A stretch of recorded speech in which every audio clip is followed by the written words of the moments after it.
pleasure to see all of you. Glad Sister Glenda's back with us. Ray. And, yes, glad to have both of you. Hamricks. Glad to have all of you here tonight. And then, of course, I was glad Farron is well enough, not being bothered as much by Meniere's to be with us. And just glad to see you. Hope you're staying cool. Our study, for those of you visiting with us, our study has been in the life of Jesus for some time, but we're going also through just a brief overview of private Bible readings through a schedule that we have. Tonight, we're going through Psalm 66 through 79, and we're just going to hit some highlights. We're reading through the word psalm. We'll remember just the basics. The word psalm means what? Psalm means song. And these psalms that we have recorded were written through a number of years. Who was likely the first author of any psalm? No, the first, chronologically. Moses, 90th Psalm. Who's the primary author? I guess that'd be a better question. Yeah, David. There were others, Asaph, among the singers. There were others, Solomon, but primarily David. They have teaching, instruction, prophetic statements. They have imprecations, or God asking God to bring down wrath upon the enemies of David, or enemies of righteous people, the enemies of God in essence. And not only that, but trepidation about the future, all kinds of human emotions.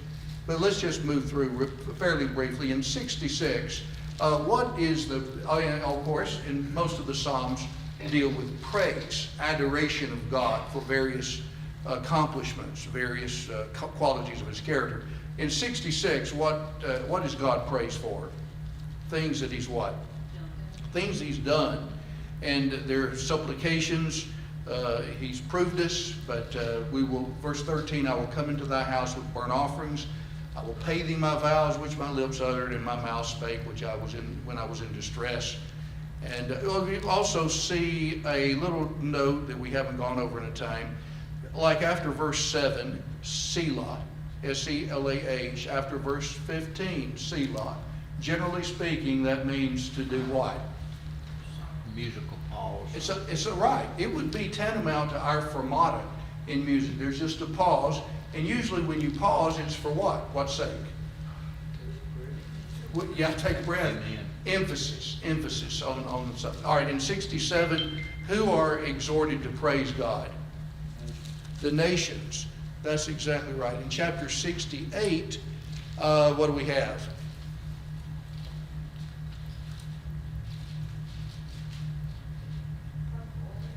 What is it, Patty? God's glory and his goodness to Israel. Exactly. All right, let's keep on. In 69, we have some prophetic statements. For instance, look in verse, it's basically, in fact, the American Standard has a cry of distress and imprecation on adversaries. And verse 4, this seems to be a psalm of David. They that hate me without cause are more than the hairs of my head. Who uses that in the New Testament for description of himself? Jesus Christ, John 15. Look down in verse 9, for zeal of thy house hath eaten me up. You see that? Any references to the New Testament there? John 2, 17. And the reproaches of them that reproach thee fell upon me. Romans 15, verse 3. Paul used that. And so there are a number of statements. Look at verse 21. They gave me also gall for my food, and in my thirst they gave me vinegar to drink. Where do we find that? Yes. All right. Let them be blotted out of the book of life, verse 28, not be written with the righteous. The book of life is mentioned. All right. For time's sake, what is the thrust of Psalm 70? It's a request that God do what? Deliver us, yes. In 71, there again is a similar idea. He prays God might provide deliverance, right. 72, he pictures someone in high office. What is it? I'm sorry? Well, could be, but just a particular one that is in what office are we talking about? A righteous king, that's right. And isn't it interesting, in verse 2, 72:2, he will judge thy people with righteousness, thy poor with justice, being fair with everybody. Verse 4, he will judge the poor of the people, he will save the children of the needy. Even during the days of David made his own mistakes, but all of the people were always looking for a kind of a king that would rule in righteousness and fairness. And who fits the bill, obviously? Only one who could is Jesus Christ. In 73, here's one of the Psalms of Asaph, and it's the beginning of book 3. By the way, how many books are there in the book of Psalms? How many, Paula? 5, that's right. And you remember when we were going through, we don't know exactly how this was arranged. Some think they do, but that there was a reading from the law and the Psalms and prophets during synagogue worship. And so you've got the 5 books of Moses, and then 5 books of the Psalms, or 5, there would be a corresponding psalm to be read with the law. So here we have book 3 beginning. And what is this psalm about? This is a good psalm when we think, I'm trying to do what's right and look at all the good things happening to bad people. What does this psalm describe here? That eventually what's going to happen? That's right, yeah. That I was kind of down when I looked at how the wicked were prospering, but then when I looked at the latter end, then things are different. In 74, complaint over the devastation of the land by the enemy as the American Standard heading, which is I think pretty good. In 75, what happens to people who are egotistical, proud? What happens to them eventually? They will be judged. In 76, not a long psalm, it's 12 verses. What's the chief point in 76? God's majesty. Okay, His majesty, the greatness of God in all the earth. 77, God provides what when we are in difficulties? Comfort, all right?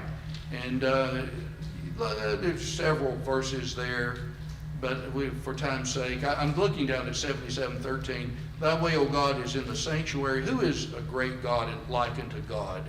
Thou art the God that doest wonders, and hast made known thy strength among the people. 78, God gives what to his people? Guidance. And then one more, that 78 is a longer psalm. And in 79, it's kind of a dirge, a lament over what has happened. The destruction of Jerusalem, yes. It's interesting in verse 13, so we, thy people and sheep of thy pasture, will give thee thanks forever. We will show forth thy praise. Even in times of difficulty, or even if we are getting what we deserve, God is to be praised because of his justice, his righteousness, as well as his long suffering. All right, let's stop there. We'll have to kind of stop ourselves on this. Now, let's go back to life of Jesus. We are in the periods of what? Retirements. And why is Jesus retiring from the crowds? People are doing what, Brother Charlie? They're looking for what's in it for them, the food, the healed.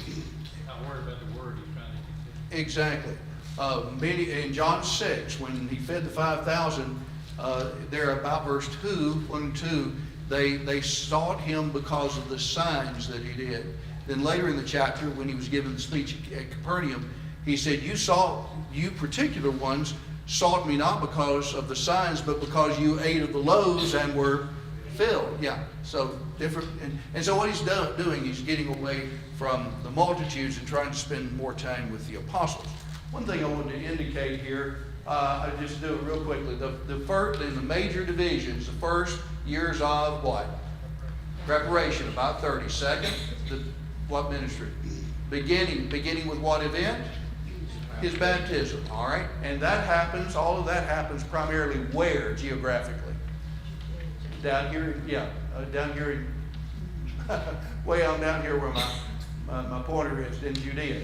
All right, and then so after the beginning ministry, John has been preaching. He moves up to Enon, which is between Samaria and the Jordan River, and then he's been in prison way down over here by the Dead Sea, Macris, and also the Jews understand Jesus is making and baptizing more disciples than John, and so Jesus goes up from around Jerusalem through Samaria, and we're going toward Galilee, meets the woman at the well. He makes what city his home? Capernaum. We have the great Galilean ministry, and healing a number of people, calling the 12, the Sermon on the Mount, just one miracle after another. However, some of the very places where he did many of his miracles, what was their reaction to him? In Nazareth, they tried to kill him. They tried to kill him in Nazareth, and in Capernaum, they difficulties. And so in the 11th chapter, toward the end, he says, "Woe unto thee, Bethsaida, woe unto thee, Chorazin, for if the works done in thee were done in Tyre and Sidon, then, they'd remain to this day. And you, Capernaum, do you think you're going to be exalted to heaven? I tell you, you're going to be cast down to hell. For if the works done in you were done way down here in Sodom, it would have remained to this day." And so a lot of those cities where he did so many wonderful works, you just had the animosity against him. So he sends out, he needs help. And so he sends out the 12, and they come back with a pretty good report. And it's at that time, when they come back, that he starts to retire from the crowds. The first, I don't have a chart on this. The first retirement is he goes over to Bethsaida, and what does he do? He feeds the 5,000, and then he goes up into a mountain to pray, sends the disciples across, and then ends up doing what? Walking to them. And then Peter tries to walk, comes over here to Gennesaret, heals a lot of people, goes to Capernaum, and the speech on "I am the bread of life." All right, then from Capernaum, there are other things that happen, such as, what are some of the things? What are some things we study? He keeps healing, and the crowds keep pressing him, and there's a delegation, I guess, of Pharisees who came down and accused his apostles of eating with unwashed hands. Yes. And he says some of the hardy stuff he said to him. He said, "Well said the prophet Isaiah about you, you generation of hypocrites. You make the laws of the Lord void with your traditions." Exactly. And you become expert at doing that. Yes. Yeah. The encounter with the Pharisees and the scribes there in Matthew 15 and Mark 7 that Brother Gene is talking about. And all that's in Capernaum. We talked about all the different kinds of traditions. And then the second retirement, he goes up into Tyre, where he heals the Syrophoenician's daughter. And what was her problem? She had a demon, evil spirits. So All right? that first retirement was kind of like a 3-day weekend. Yeah, exactly. Not much of a retirement. Exactly. And we're going to see the second is pretty short. The fourth is going to be fairly long. A lot of things are going to happen. And we didn't go back to our chart, but you remember the word withdrew, or he left them, something that is tantamount to his getting away, or is how we can note these various times. I showed that on Sunday morning. So he's gone to Tyre, where he healed the Syrophoenician woman's daughter. And then it mentions that, by leaving Sidon, we don't know what he did, but he went to Sidon, and then he passed from Sidon over here through Decapolis and comes back over in here to the eastern side of the Sea of Galilee. And here he feeds the 4,000 that we talked about Sunday morning. He feeds the 4,000. How many, the 4,000 besides who? Men and women, right. And then, how many baskets left over were? 7. What kind of baskets were they? Large baskets. And so after that, what happens is he goes across, he crosses the sea to Dalmanutha, and he argues with the Pharisees and Sadducees. And that's where we are right now in our study. Let's open up our booklets in our Bibles to on your end of Matthew 15 and Mark 8. And then in our booklets, we answered all of the questions down to end of page 88, did we not? I didn't mark it. We start 90, page 90. Yeah, that's that. Oh, we start 90. I thought we had. Okay. So we fed the 5. We fed the 4. Yes. Thank you. All right. I didn't mark it. Let's read these passages.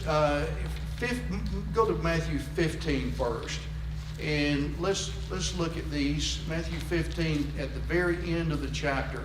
Remember, 32 through 38 is the feeding of the 4,000. And then in 39, he sent away the multitudes and entered into the boat and came into the borders of Magadan. And then 16, 1 through 4. Brother Farron, if you would read that for us. Then the Pharisees and Sadducees came and testing him, asked that he would show them a sign from heaven. He answered and said to them, when it is evening, you say it will be fair weather, for the sky is red. And in the morning it will be foul weather today, for the sky is red and threatening. Hypocrites, you know how to discern the face of the sky, but you cannot discern the signs of the times. A wicked and adulterous generation seeks after a sign, and no sign shall be given to it except the sign of the prophet Jonah. And he left them and departed. All right. Made a note, the Waldrons do and several do, the Pharisees and Sadducees both act jointly against the Lord. How would you describe their relation with each other on a usual basis? Democrats were No, they were enemies, really. Sadducees usually were the priestly party, the minority, the aristocracy, and we would say they were the liberals of their day. They only believed in what part of the Old Testament? The first 5 books of the law. They didn't believe much else. And Paul says they didn't believe in, or Luke recorded, they didn't believe in angels or spirits or even the resurrection. And hence in Matthew 22, they called on Jesus to try to answer about what's going to happen in the resurrection with this man who's, he's died and his brother came to his wife and so on. All right, so that's the Sadducees. The Pharisees were usually the majority party, held on to the traditions, held that all the law was inspired, but not only was the law inspired, they claimed that their traditions were basically inspired, and to a degree by taking them, exalted them above the commandments of God. And Jesus dealt with that in Mark 7, Matthew 15. As Brother Gene mentioned, you make void the word of God because of your traditions. And then he gave an illustration of that. So you have these 2 religious groups that are at odds against each other, but they have a common enemy. Who's their enemy? Jesus. And so Jesus, insofar as the traditions of the elders and the Pharisees, he was bucking that. Insofar as the disbelief in the resurrection, angels, spirits, and so on, he was bucking the Sadducees. And so they both came at Jesus as a common enemy, or as jointly as Jesus was their common enemy. Let's move over to Matthew 8, and we'll come back to that in just a moment. Let's read Matthew's account. I'm sorry, did I say Matthew? I meant Mark's account. In Mark chapter 8, verses 10 through 12. Now, 1 through 10 is a paragraph in the American Standard, and that dealt, with the feeding of the 4,000. But in verse 10, you have the movement of Jesus and the disciples. 10 through 13, Sister Sandra, if you would. 10 through 13 of Mark 8. Okay, And straightway he entered into a ship with his disciples, and came into the parts of Dalmanutha. I think it's Dalmanutha. Okay, also Magdala, right? Right. And the Pharisees came forth and began to question with him, seeking of him a sign from heaven, tempting him. And he sighed deeply in his spirit and said, What doth this generation seek after a sign? Verily I say unto you, there shall no sign be given unto this generation. And he left them, and entering into the ship again departed to the other side. Now the disciples had forgotten to take bread, neither had they in the ship with them more than one loaf. Okay, that's good. All right, it's interesting that he says in the end of verse 12, there shall no sign be given unto this generation, period. Matthew inserts that Jesus said, except the sign of Jonah. Right, yeah. And it's useless to argue with these people. All right, back in Matthew's account, and in this little interview Jesus had with these enemies of his, he makes the point that's not included in Mark's account, in Matthew 16, verse 1, that they tried him or tested him, and their question was, show us a sign from heaven, something extraordinary. And his answer was, you can read the signs of the physical heavens. It's an interesting play on the word here, heaven. As you look up into the skies, you can tell in the old phrase, red skies at night, sailors delight, red skies in morning, sailors take warning. And of course, Jesus is using what conditions were prevalent there in the Sea of Galilee. But you can look up at the skies and you can tell, well, what this means is that tonight it's going to be this way. In the morning, if we look at the round of the heavens and we see the skies the way they are, then the day is likely going to be that way. What Jesus is saying, I think, is you can basically deduce. You can infer from all of this evidence, on a daily basis, when the skies are like this is what happens. Well, I see the skies like that. Therefore, it must be going to do like that. It's just deducing, deduction. We sometimes call those inferences, necessary inferences, where there is an inescapable conclusion that we reach.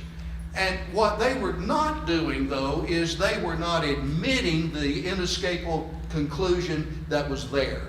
And so that showed what? They were actually not genuine, but what? Spiritually blind. They That's were- what he said, well did Isaiah say. Yes, exactly right. They're just blind leaders of the blind. And so he says then in verse 2, middle part of it, when it's evening, you will say fair weather, for the heaven is red. In the morning, it will be foul weather today, for the heaven is red and lowering. You know how to discern the face of the heavens, the physical heavens, but you cannot discern the sign of the times. And the very thing that they asked was, show us a sign from heaven. Just one more idea here, Josh. And then he ends up by saying in verse 4, an evil and adulterous generation seeks after a sign. And evil is the way they were. Adulterous could have been physical adultery, but the way they were spiritually was what? Adultery. Yeah, they were away from God. And there's not going to be any sign but the sign of Jonah. And we already learned in chapter 12 when he said, after the triple cure on that man, no sign will be given this except the sign of Jonah the prophet. Then he elaborated, for as Jonah was in the belly of the whale for 3 days and nights, so must the Son of Man be in the heart of the earth. And understood that's talking about his resurrection. And real quick, I had forgotten you, Josh. Of all the miracles, and I've got a chart on this, but of all the miracles Jesus worked, could have shown that, well, God is working just like a prophet. God is working through the prophet, but the resurrection, Jesus was dead.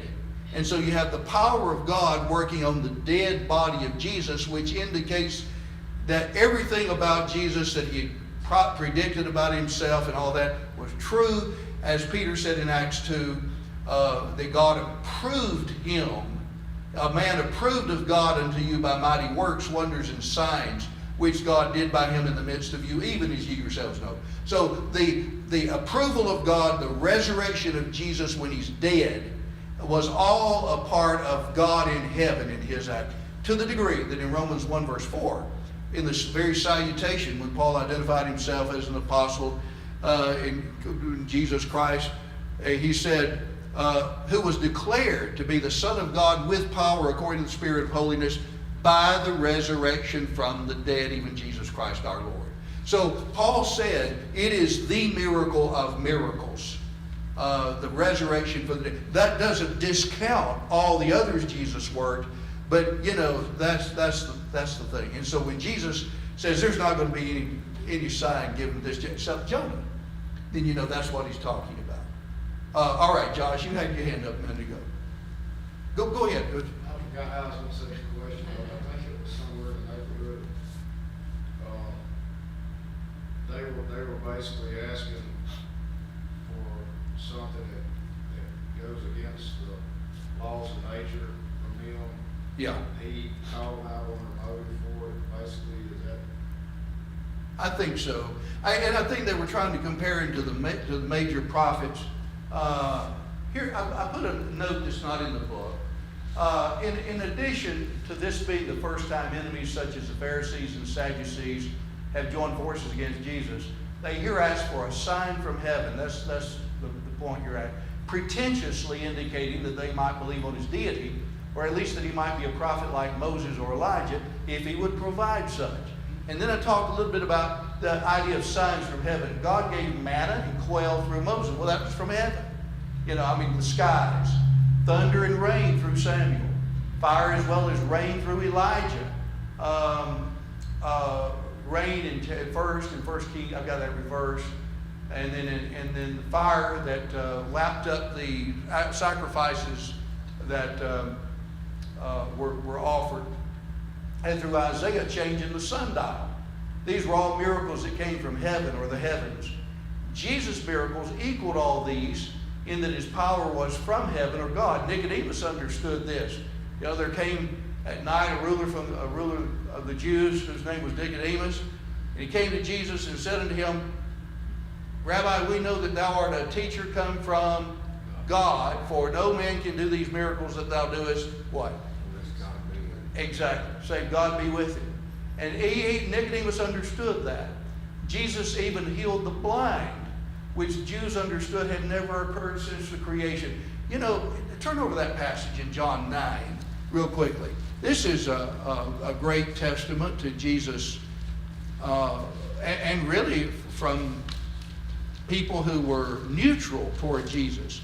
In John 9, Jesus heals a man who had been born blind. You know, remember that was the occasion where some of them asked, who sinned, this man or his parents, that he should be born that way? Well, Jesus heals him, you remember? And then there's a pretty big outcry against him and even against his parents. Parents say, he's of age, ask him. They try to pass the buck. But if you get down to 31, we know that God hears not sinners, but if any man be a worshiper of God and does his will, him he hears. Since the world began, it was never heard that anyone opened the eyes of a man born blind. That's a big statement right there. If this man were not from God, he could do nothing. Do you know of any occasion in all the miracles of the Old Testament where a man who was blind had his sight restored? It's not there. They had never seen a man heal someone of blindness. It's not in the Old Testament. And he makes that comment. So Jesus was able to do things even physically with people, though miracles had occurred, even raising from the dead in the Old Testament, and that had never been done. And so even the enemies of Jesus understood that. Therefore, their objection was a ruse. It's interesting that Jesus answered, that is the Pharisees and the Sadducees.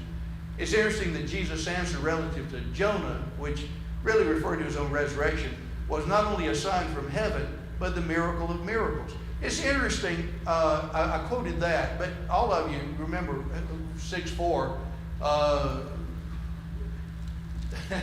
All of you remember except me. In Romans 6:3, are you ignorant? Now you go with me. That all we who were baptized into Christ Jesus were baptized into his death. We were buried with him through baptism into death. And then the next phrase, that like as Christ was raised from the dead by what? The glory of God the Father, so we also should rise to walk in newness of life. Jesus was raised from the dead by the power of the glory of God the Father.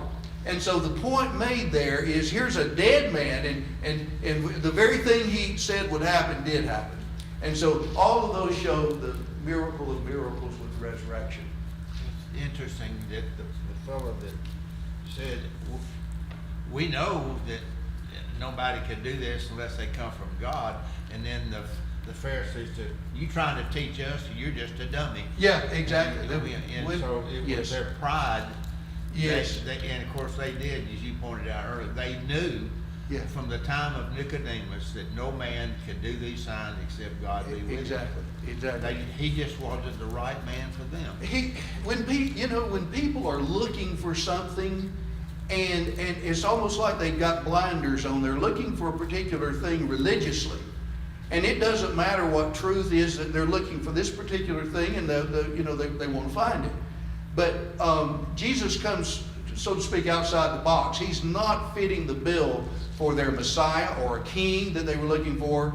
The physical tyranny under Rome was so galling to them, and they were so used to everything physically, that that's what they were looking for, a physical deliverer.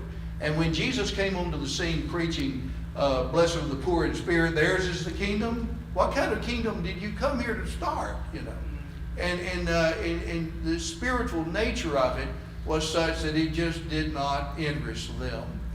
I'm reminded, 1 Corinthians 1:26, Paul said, behold your calling, my brethren, not many wise after the flesh, not many mighty, not many noble are called, because God chose the weak things of this world that he might confound the wise. And the foolish things, so I think I got that reversed, the foolish things that confound the wise, and the things that are weak that he might, confound the strong, that no flesh should what? Boast in the Lord, but in the Lord. And so the point is that there are enough things in the gospel and what the Lord requires that just will not appeal to the pride of men and women. It doesn't appeal to what strokes our ego especially, but it's a great leveler. He shows that all of us have sinned, and here's what makes us what can make us righteous, the gospel, forgiveness. And that just didn't appeal to them. And so hence they're trying. And furthermore, I've made this point before, others of you have too. If Jesus is right about all this stuff, what's that going to do to their hierarchy and the Sanhedrin and all that? It's going to make it what? Yeah, it's completely unnecessary. And their physical, we might say religio, government positions would be abolished. And so we couldn't have that. So we've got to get rid of Jesus on that score. Okay, let's answer some of these questions. On page 91, 1A, after entering a boat to cross the sea, what did the disciples I'm sorry. Sandra had it right a minute ago. This is 2A on page 90. According to Matthew 15:39, the events of these verses occurred along the borders of Magadan. Yeah. Mark mentions Dalmanutha, which was either another name for Magdala or a village near it. What two religious groups joined together in opposition to Jesus? We've already talked about that. Yes. And we've really gone over the note. What was their request? Show us a what? Sign from heaven. What was Jesus' feeling toward them according to Mark's account? We didn't talk about that. He sighed deeply. To sigh is to do what? Yeah. He was disgusted with it. Yeah, complete disgust. Here, you again? Same arguments? Didn't you hear how I addressed these fellows earlier? You know, it just disgust. And so he sighed deeply within his spirit. Now, you know, in a book that like Mark is, that shows all of his miracles, that also indicates his what? His power, but His power. well, his power. But when he sighed deeply, his feelings is humanity. Yeah, it's humanity. What was that? Frustration. Exactly. Yeah, it's and that's when you get in that combination of the humanity and the deity of Jesus, that he had all of it. That didn't mean somebody said, well, if you, I've made a point one time that, you know, everything that we are as men, he was. But he was also everything that God was. He's 100% man. He's 100% God. And I said, what does that mean? He's a 200% individual? No, that just means that everything about Jesus was just like we are, except he was also deity. He was tempted in all points like as we, yet without sin, Hebrews 4:14. And yet in him dwells all the fullness of the Godhead bodily, Colossians 2:9. And so you fuse all that together, Emmanuel, Matthew 1:23, his name shall be called Emmanuel, which being interpreted is God with us. Explaining all that, I'm not certain I can, but you can believe it. And you can see that all the feelings. What did he do when he came up and Lazarus was dead? The shortest verse in the Bible, John 11:35. Jesus wept. And I don't believe that was a put on. I believe that was just exactly how he felt about his little group of friends there, Martha and Mary and Lazarus. He looked upon them in anger, Mark 3 verse 5, I think it is, because of the hardness of their hearts. And yet, with all of that, it's a righteous anger. Everything is divinely geared in all of that. Okay. He could have clapped his hands and had 12 legions of angels to straighten those out and, Yes. and raise a whole nother nation out of rocks. Exactly right. Jesus wept for a couple of reasons, because his friends had suffered, and because Martha and Mary didn't have faith that he could do something about it now. When they said, if you'd only been here, Yeah. he would have lived. Yeah. He Well, would've- they had faith to know that he had the power to do that. Yeah. You know, if you'd been here, he wouldn't have died. So He there's a. would've been here. Yeah. But what about now? Yeah. Right. All right. E. You know, early on, Yeah. Philip, when the scribes and Pharisees came out to John, you know, they knew something was going on, so Yeah. they were putting out feelers. The first time they came to him, he said, he's the Son of God. God showed me the one that the Spirit Yes. came down and rested on this one. Yes. He's the Son of God. This is the Son of God. And the very first time they questioned. And then after the first Passover, when he began to go up in central Judea and preach, they got another delegation up there. Yes. And he said, if you don't believe that he's the Son of God, you're not going to heaven. Yes. And so, you know, he told them on that occasion, he said, you're a generation of vipers. Yes. So John, he was never as withholding the criticism of him as Jesus was the first year and a half. Mhm. Yeah. And he, you know, Jesus, what he said to them about, there in Mark we talked about earlier, what he said to them was a really, really hard statement. Mm-hmm. You know, this is what Isaiah said about you, you generation of vipers. Yeah. You void the laws of God. What else could he have said to them that would have hurt their little feelings any Yeah. worse than that? Because they thought they were so sanctimonious and holy. Yes. Yeah. You're right. You're exactly right. And that would make Philip shrug. Yes. Yeah. Well, you know, a little later, no, I'm sorry. It was before in Matthew 15. When he said all that stuff, the disciples said, Lord, the Pharisees were offended at thy saying. Yeah. And he said, let them alone. If the blind lead the blind, both shall fall into the pit. All right, E, Jesus rebuked them by saying they could discern the face of the heavens, but could not discern the signs of the times. And I mentioned what we did orally a while ago. In essence, Jesus told them they could deduce from looking at physical signs for what the weather is, but not who he was. Jesus said the only sign that would be given was a sign of Jonah. We answered that. Where did Jesus go when he left them? Mark 8:13 then 22, to the other side of the Sea of Galilee, or to Bethsaida, and it's mentioned there. All right, we got another 2 or 3 minutes here. Let's move on here. Okay, so we're going now. We're over here at Dalmanutha or Magdala, and then what's going to happen is we're going to go up to Bethsaida, and then there will be a blind man that he will heal, and then we'll go up to Caesarea Philippi, and that'll be a wonderful statement when Jesus says, he asked them, who do men say that I am? And there were different ones. John the Baptist, Elijah, Jeremiah, one of the prophets. Who do you say I am? Peter said, thou art the Christ, the Son of the living God. And then that's when Jesus said, blessed are you, Simon Barjona. Upon this rock I will build my church. All right?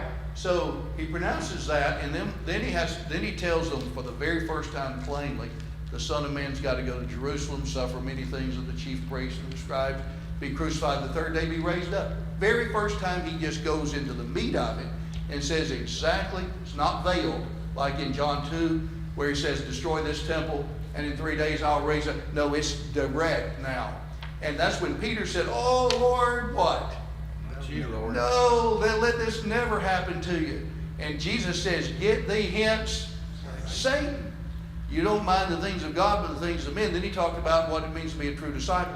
Then in chapter 17, he goes on up to a high mountain apart, it says, and there he was, the T word, transfigured before them.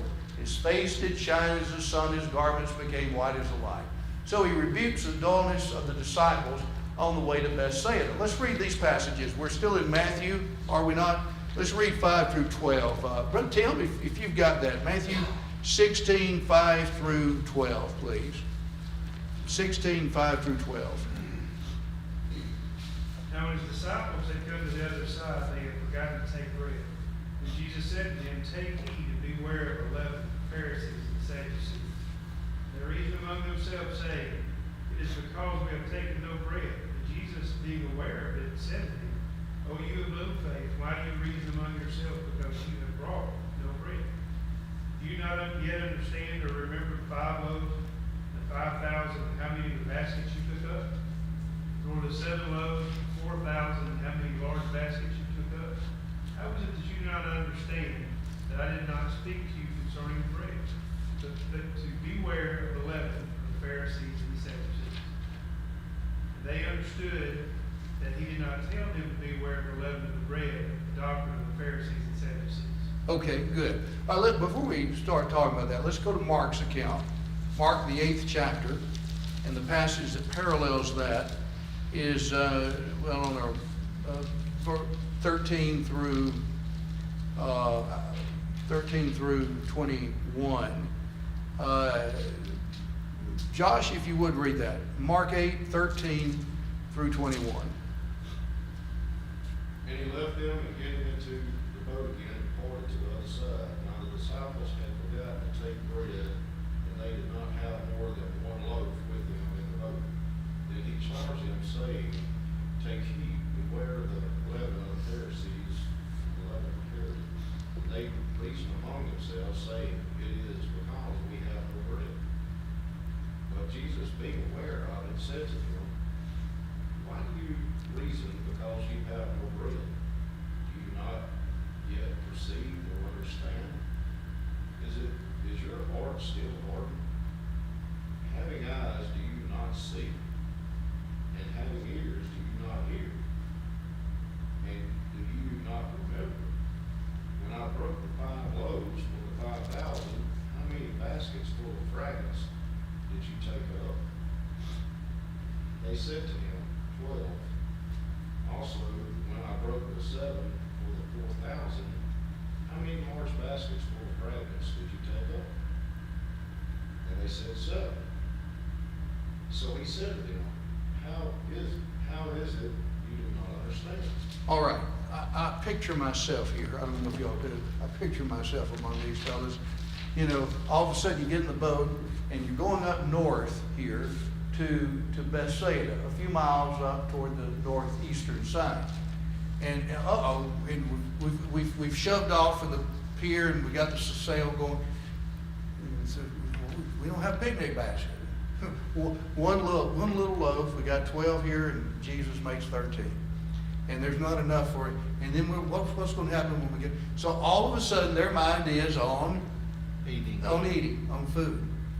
Jesus has just gotten through with a little heated exchange between the Pharisees and the Sadducees. Keep the context there. And so you know, he knows that they're all hearing these words and possibly some back talk, back and forth that's not recorded.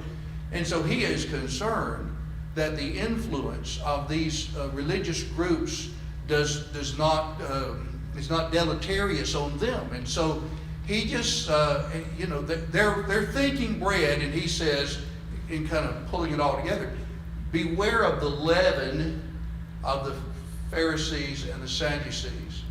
And immediately, they must not have heard that latter part, Pharisees and Sadducees. All they heard was leaven.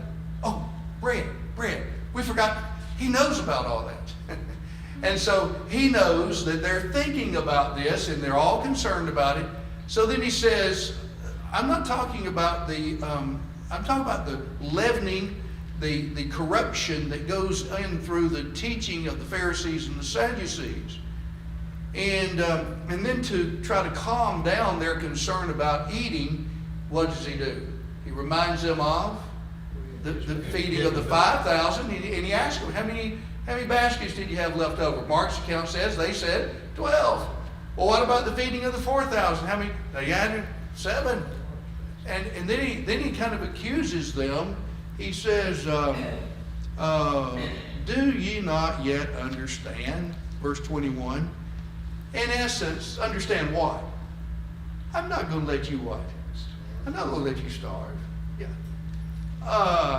It's almost like, I read this and I've thought several times, that there's almost an assumption that that's there that, you know, everything's going to be okay. And their chief concern is over bread. And Jesus' chief concern is not over the bread, but it's over what? The Spirit. The spirit, the false teaching that they were exposed to. This goes back, man shall not live by bread alone, but by every word that proceeds out of the mouth of God. And when he took that passage, he took it from Deuteronomy 8, verse 3, where Moses had said, you know, God allowed us to be deprived of some food for a while that we might know that man does not live by bread alone, but by every word that comes from God. And in other words, what is most important? To go a little hungry or to go without the Word of God? Yeah, most important is not having the Word of God. And this is similar to it. What is most important is not, you know, the food over here, but the fact that the undermining influences that you're listening to, beware of those. Be careful of them. So Jesus warns them of false teaching, and specifically of those groups. Oh, what's the guy that smiles all the time from Houston on TV? Never mentions a sin. Yes, yeah, Olsen. Joel Olsen. You know, that interview he had with, oh man, my mind is a blank. He was supposed to be on Larry on CNN years ago. Larry King, thank you. Larry King. Larry said something. Joe, you know, you seldom talk about sin, you know, specifics. He said, well, I think everybody knows about that. I'm just trying to encourage people. Would not mention any specifics. What Jesus did, he mentioned the specific groups who were guilty, and of course says, you beware of this. The apostles seem to have a mindset. You mentioned earlier about when he had a confrontation, they said, notice that not that the Pharisees are offended by what you say. Yeah. And of course, Jesus knew they were offended. And Peter said, "Dog, you can't die, you know, Yeah. you're the Messiah. You know, Yeah, you and gotta Peter, live." He still thinks somehow this is gonna work out, and the scribes and Pharisees are gonna come on board. Yeah. And the Jews are gonna, you know, they're gonna take over with an army. Yeah. Peter's got the same idea that they do, and the rest of the apostles, they're so bound to earthly things, they're missing. Yeah. I don't know if I would have done a lot better though, Brother Gene. I'm not saying that Yeah, I would at all. I have thought about exactly what you're saying. You know, and I was thinking about this afternoon in another study. Other times kind of gone. Here is his aggravation and his concern about the false teaching. And then here are the disciples who are, didn't you remember what I just did? However, there's a caveat to that. They could say, well, Lord, you don't provide a miracle all the time. And that was true. He wanted them to primarily be zoned in on what he was teaching. And especially to believers, even with the apostles, did the apostles work miracles on believers all the time just to help them over some sickness or something? Remember Timothy? Drink no longer water, but take a little wine for thy stomach's sake and thine oft infirmities. So, you know, it was not expect a miracle all the time. This was the exception, not the rule. And so they could have thought, well, you know, I can understand why there would have been some, but the overall, the umbrella thing is that he's not going to let them go hungry. They got to have confidence in that. Comment, question, anybody? Well, during this fourth retirement, he actually spent more time with the apostles, having conversations with them. Yes. On 3 or 4 occasions, discussing spiritual things. Yes. And, you know, he got that reaction from Peter. Yes. About not dying, but and then a few days after that, they're on the way up to Jerusalem for the feast, and they're arguing about who's going to be Who's going to be on the right and left side of the... Yeah, yes. I think if you look at it from Jesus' perspective, you could say, and I'm going to turn the whole gospel over to these fellas. The conversion of the world is going into their hands. But he had confidence that and knew what would happen, certainly. All right. Yes, sir. Brother Fair? Leaven was a good word too, because as the Bible says, a little leaven leaveneth the whole lump. Yes. Yeah. So a little bit of bad doctrine Can go a long way.